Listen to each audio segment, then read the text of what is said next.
Hi welcome to our channel. ప్రస్తుతం మనతో పాటు దాము బాలాజీ గారు సీనియర్ జర్నలిస్ట్ ఉన్నారు. వాడితో ఒకసారి మాట్లాడదాం. సార్ నమస్కారం సార్. నమస్తే. సార్ లేడీ అఘోరి గురించి మరొక ఇంట్రెస్టింగ్ న్యూస్ ఇప్పుడు చక్కర్లు కొడుతుంది సార్. లేడీ అఘోరి ఇప్పుడు శ్రీవర్షిని పెళ్లి చేసుకోబోతుంది, నార్త్ ఇండియాలో సెటిల్ కాబోతున్నారంటూ అంటున్నారు. సో ఇందుకు సంబంధించి శ్రీవర్షినే పెళ్లి గురించి చెప్పిందని కూడా చెప్తున్నారు. మరి ఏంటి పెళ్లి, నిజంగా పెళ్లి చేసుకోబోతున్నారా, ఈ పెళ్లి అసలు చెల్లుతుందా? సో నార్త్ ఇండియాలో కూడా చాలా మంది అఘోరలు ఇప్పుడు అఘోరి పైన ఫైర్ అవుతున్నారని కూడా చెప్తున్నారు. మరి ఏంటి సార్ ఈ గోళం, మీరేం చెప్తారు దీనికి సంబంధించి? అఘోరి, లేడీ అఘోరిది రోజుకొక ట్విస్టులు జరుగుతూనే ఉన్నాయి. ముఖ్యంగా శ్రీవర్షిని స్టార్ట్ అయినాక అఘోరిది కంప్లీట్గా ఒక కొత్త టర్న్ తీసుకుందని చెప్పచ్చు అఘోరి లైఫ్లో. అప్పటి వరకు అఘోరిది రొటీన్ అయిపోయింది. గొడవలు చేయడం, పోలీసుల మీదకి వెళ్ళడం, జనం మీదకి వెళ్ళడం, ఇలాగ ఒక రొటీన్లో నుంచి అఘోరిది ఒక పెద్ద ఇంటర్వల్ బ్లాక్ అని చెప్పచ్చు. ఒక ఇంటర్వల్ బ్యాంగ్ లాగా శ్రీవర్షిని ఎంటర్ అయింది. అక్కడి నుంచి స్టోరీ రకరకాలుగా వెళ్తుంది. సో ఈ శ్రీవర్షిని అనే అమ్మాయి మంగళగిరిలో పరిచయం అయ్యడం అఘోరికి. మంగళగిరి జనసేన ఆఫీస్ దగ్గర అఘోరి వెహికల్ బ్రేక్ డౌన్ అయినప్పుడు పరిచయం అయినారని చెప్తున్నారు. అక్కడి నుంచి అఘోరి వాళ్ళ ఇంట్లో చాలా రోజులు ఉండింది, దాదాపు 2 వారాల వరకు ఉండింది. దాని తర్వాత అఘోరికి ఆ అమ్మాయికి మధ్య ఒక అనుబంధం ఏర్పడి అఘోరిని వెతుక్కుంటూ ఆ అమ్మాయి అర్లీ మార్నింగ్ లేచి ఇక్కడికి వచ్చేసింది. నైట్ బస్ ఎక్కి అక్కడ. సో దాని తర్వాత వీళ్ళు గుజరాత్లో ఉంటే ఈ పేరెంట్స్, ముఖ్యంగా ఈ అమ్మాయి శ్రీవర్షన్ వాళ్ళ బ్రదర్స్ ఇద్దరు, అంటే ఒక అబ్బాయి ఏమో పెంపుడు అన్న, ఇంకొక అబ్బాయి సొంత అన్న, శ్రీహర్ష అండ్ విష్ణు, భవానీ అనే ఇంకొక అమ్మాయిని కూడా తీసుకెళ్ళి అక్కడ గుజరాతీ పోలీసుల సహాయంతో సౌరాష్ట్ర నుంచి ఈ అమ్మాయిని ఇక్కడికి పట్టుకొచ్చారు. దాని తర్వాత ఈ అమ్మాయిని ఎక్కడో రహస్యంగా పెట్టారు, పారిపోయిందని కూడా వార్తలు వచ్చాయి. బట్ అమ్మాయి అగైన్ అక్కడెక్కడో బస్ స్టాండ్లో నేను టాయిలెట్కి వెళ్ళి వస్తానని చెప్పి మళ్ళీ వచ్చేసి బిగ్ టీవీలో కూర్చునింది. సో శ్రీవర్షిని నిన్నంతా కూడా బిగ్ టీవీలో పెద్ద హంగామా చేసింది. సో శ్రీవర్షిని వెర్షన్ ఏంటంటే, అసలు మేమిద్దరం పెళ్లి చేసుకున్నాం అని ఒక బ్యాంగ్ ఇచ్చింది. మొన్నటి వరకు ఏమన్నారు వాళ్ళు, తల్లి కూతురు లాగా మాట్లాడారు. అమ్మాయి నాకు బిడ్డ లాంటిది, నేను అమ్మాయికి తల్లి లాంటిదని అఘోరా చెప్పింది. అట్లాగే ఇది ప్యూర్లీ స్పిరిచువల్, ఆమె దీక్ష కోసం నా దగ్గరికి వచ్చింది, ఎవరైనా నా దగ్గరికి రావచ్చు, ఇది ఆమె చెప్పింది. అఘోరి ఈ అమ్మాయి కూడా బీటెక్ శ్రీవర్షిని కూడా ఏం చెప్పింది, అఘోరి స్పిరిచువల్ ఇది నాకు నచ్చింది, అందుకని నేను అఘోరితో ట్రావెల్ అవుతాను, దీక్ష తీసుకుంటాను అనేది చెప్పింది. ఇప్పుడు సడన్గా అసలు ఇదంతా కాదు, మాకిద్దరికి పెళ్ళి అయిపోయింది, అఘోరి నా మెడలో తాళి కూడా కట్టింది, విజయవాడలో దుర్గా టెంపుల్లో నా మెడలో తాళి కట్టింది ఒకసారి. అది కాకుండా చెన్నై నుంచి వచ్చి బంగారు చైన్ ఒకటి తీసుకొచ్చింది నా కోసం. తర్వాత బంగారు మంగళసూత్రం తీసుకొచ్చి మా ఇంట్లో వాళ్ళ ముందే కట్టింది నాకు. అప్పుడు విష్ణు కూడా నాకు కట్టవా తాళని సరదాగా జోకేస్తే అతనికి కూడా ఒక తాయెత్తి కట్టింది, దాన్నే అతను నాకు కూడా తాళి కట్టాడని చెప్తున్నాడు. సో అప్పటి నుంచి మా ఇంట్లో అందరికీ తెలుసు అఘోరి నేను పెళ్లి చేసుకున్నాం అనే విషయం. మా అమ్మ కూడా అనేక సార్లు కోడల పిల్ల అని మాట్లాడేది, ఫోన్ వచ్చినా కూడా అలాగే సంబోధించేది. అయితే ఇదంతా బాగానే ఉండింది, మా ఇంట్లో అందరూ హ్యాపీగా ఉన్నాము.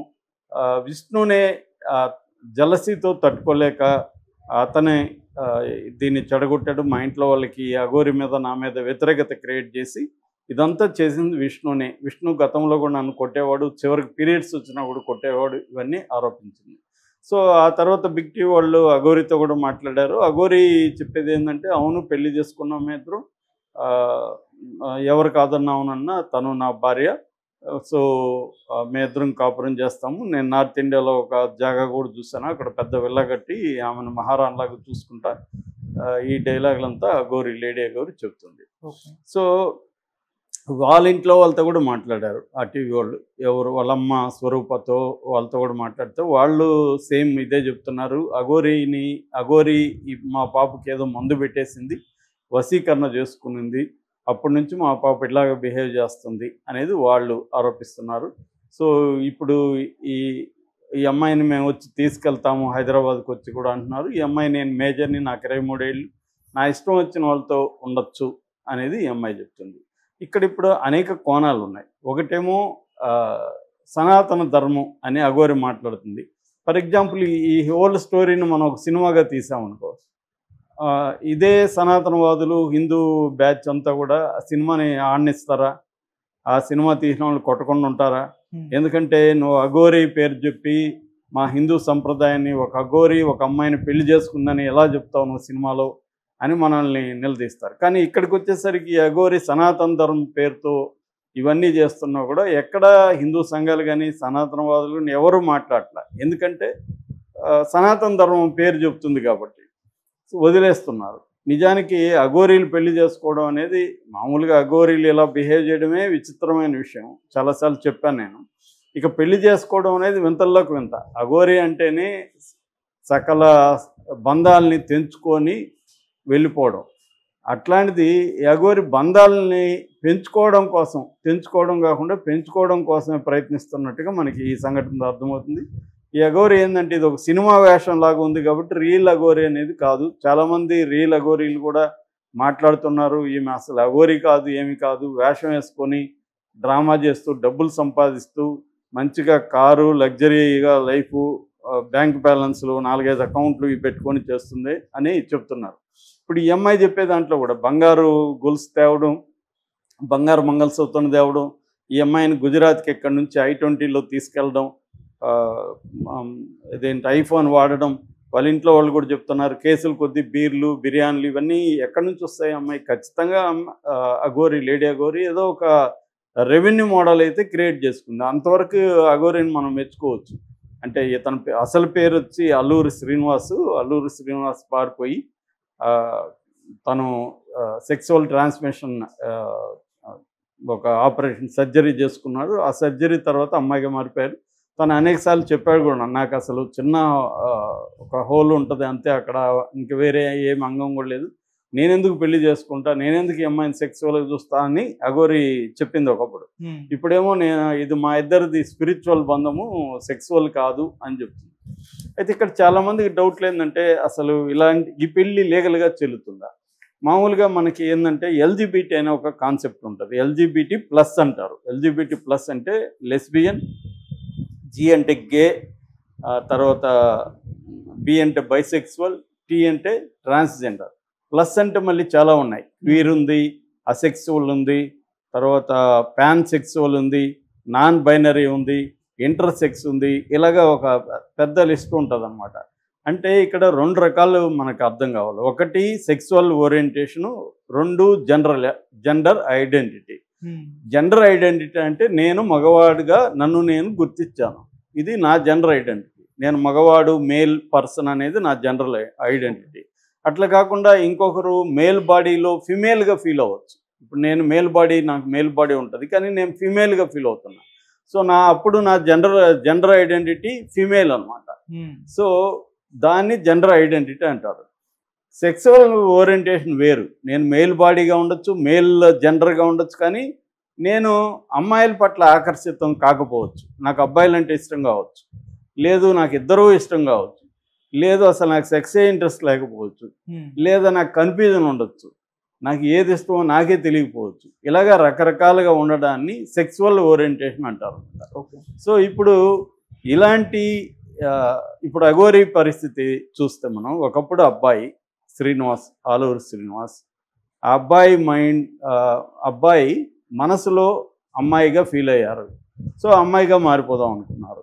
సో అమ్మాయిగా మారిపోయారు సర్జరీ చేసుకొని. ఇప్పుడు మళ్ళీ అమ్మాయిని పెళ్లి చేసుకున్నారు. ఇది కన్ఫ్యూజన్ అయిపోతుంది జనాలకి. అసలు ఎవరురా ఈ అఘోరీ, మగవాడా అమ్మాయా తేలదు, మళ్ళీ ఇంకొక అమ్మాయిని ఎలా పెళ్లి చేసుకుంటారు అనేది ఒక కన్ఫ్యూజన్లో ఉంటారు. ఇక్కడ ట్రాన్స్జెండర్స్ బ్రాడ్గా 2 రకాలుగా ఉంటారు. ఒకరు రియల్గానే ఒక మేల్ బాడీ ఉండి ఫిమేల్గా ఫీల్ అయ్యేవాళ్ళు, వాళ్ళని ట్రాన్స్ ఫిమేల్ అంటారు. ట్రాన్స్ లేడీ, ట్రాన్స్ ఫిమేల్ అలా అంటారు అన్నమాట. ట్రాన్స్ ఉమెన్ అలా పిలుస్తారు వాళ్ళని. అంటే మగ బాడీలో ఉమెన్ మైండ్ ఉండి ఈ బాడీని కూడా చేంజ్ చేసుకునేస్తే వాళ్ళని ట్రాన్స్ ఉమెన్ అని పిలుస్తారు. రివర్స్లో స్త్రీ శరీరం ఉండి మగ మైండ్ ఉంటే వాళ్ళు మగవాడిగా మార్చుకున్నారనుకో, వాళ్ళనప్పుడు ట్రాన్స్ మ్యాన్ అంటారు. సో ఇది ఒక రకం, అంటే జెన్యున్గా అలా ఉండేవాళ్ళు. అలా కాకుండా డబ్బుల కోసమో ఇంకొంతమంది మగవాళ్ళే, వాళ్ళకి మగ మైండే ఉంటుంది, మగ బాడీ ఉంటుంది, మగ మైండే ఉంటుంది, కానీ మార్చుకుంటే మనం డబ్బులు బాగా సంపాదించవచ్చు. 30-40 వేలు ఈజీగా నెలకి సంపాదించవచ్చు ట్రాన్స్జెండర్గా మారిపోతే అని చాలామంది ట్రాన్స్జెండర్గా మారిపోయిన వాళ్ళు ఉన్నారు. ఆ మధ్య 34 మందిని పోలీసులు ఇలాంటి వాళ్ళని అరెస్ట్ చేశారు, ఎక్కువగా బీహార్ నుంచి వచ్చి. వీళ్ళే ఎక్కువగా దూకుడుగా జనాల మీదకి వెళ్ళేది ఇలాంటి ట్రాన్స్జెండర్స్. అంటే వాళ్ళు కేవలం డబ్బుల కోసం మార్చుకున్నారు తప్ప సెక్సువల్ ఓరియంటేషన్ వల్ల కాదనమాట. సో ఈ అఘోరీది కూడా ఆ డౌట్ అయితే చాలామందికి ఉంది. ఈ అఘోరి కూడా తను నిజంగా మేల్ మైండే ఉంది, మేల్ బాడీ మేల్ మైండే ఉంది, కానీ ఈ ప్లాన్ వేసి డబ్బులు సంపాదిద్దామని లేడీగా మారింది. ఇప్పుడు మేల్ బాడీ ఉంది కాబట్టి ఫిమేల్ పట్ల అట్రాక్ట్ అయింది అనేది ఒక థియరీ. వీళ్ళ బ్రదర్ విష్ణు అదే చెప్తున్నాడు. కాకపోతే ఇక్కడ ఏంటంటే ఫిమేల్ బాడీ అయి మారిపోయినాక కూడా ఫిమేల్ని లైక్ చేయొచ్చు. అందుకని ఎల్జిబిటీలో ఎల్ అంటేనే లెస్బియన్ అంటేనే అమ్మాయిలు లైక్ చేయడం.